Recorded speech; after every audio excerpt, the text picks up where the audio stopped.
Welcome to Time Savers Shorts. You've got just enough time to sit back, neck a cup of tea and enjoy these tips, brought to you by Joe Parry from Windermere St Anne's School.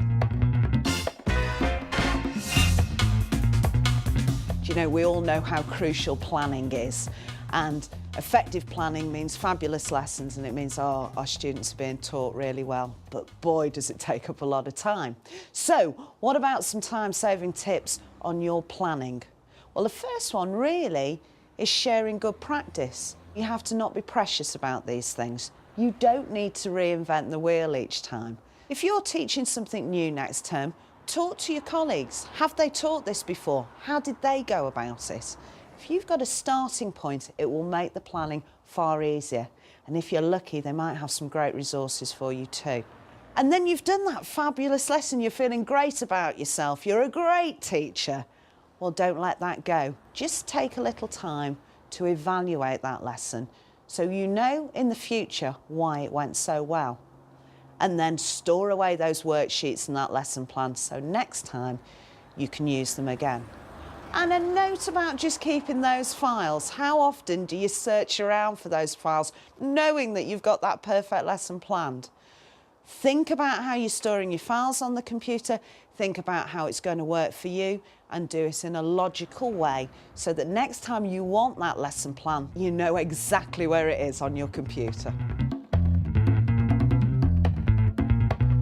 Don't put yourself in a position where you have to use your non-contact time to plan a lesson at short notice if you have to cover for a colleague, for example. Make sure you've got a few standalone lessons that you can use at any time.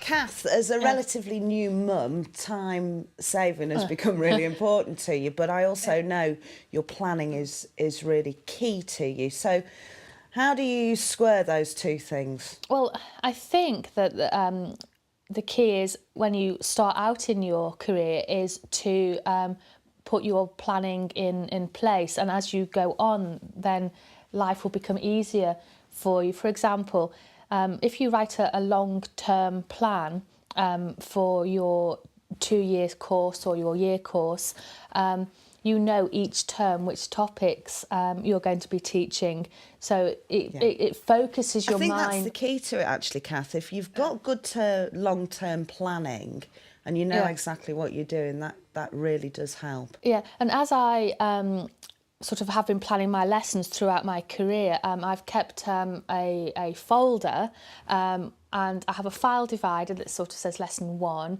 and in that folder there will be the practical that the students are going to do, the starter activity that I will do, the plenary activity that I will do, the notes that I will give the students, and the homework that I will give so it's all there. So it's all there. So you look on your long-term plan, you know where you are. You look on your medium-term plan to see where you are in and then I can just go to my folder and get out my lesson. And obviously a key tip is when you prepare your worksheet, always keep them on your USB stick because then, of course, as you progress through your career, you might think, oh, I need to change that worksheet a little bit, or I'd like to update it. Exactly. And then you can just quickly do it 2 minutes of a job rather than having to rewrite the whole thing and reinvent the wheel. But if you put a good long-term plan in place, you can then work from that. You can have your medium-term plan, say, okay, within the main topic, I'm going to teach these sort of mini topics within the 6 weeks of the first half term. And then, of course, then you've got your folder, which is essentially your short-term plan, what you're going to do lesson by lesson. Now, of course, at some point, you're going to have to put the legwork into that, but when I was a new teacher I did that, created my files, so now I'm a new mum, I have all my resources readily available that's brilliant. To me. I think that's great advice when you start out, if you can do the legwork to put things in place.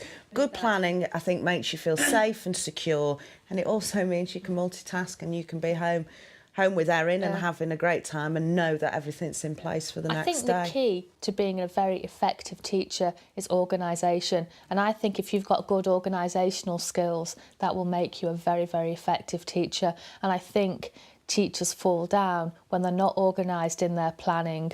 And I know teachers do this, they turn up to a lesson and they don't quite know what they're doing. And then you've lost the students. And then you've lost the students. And then it's not effective use of time in any way, is it? Absolutely not. So organisation is key, definitely. Definitely, definitely. Thanks very much.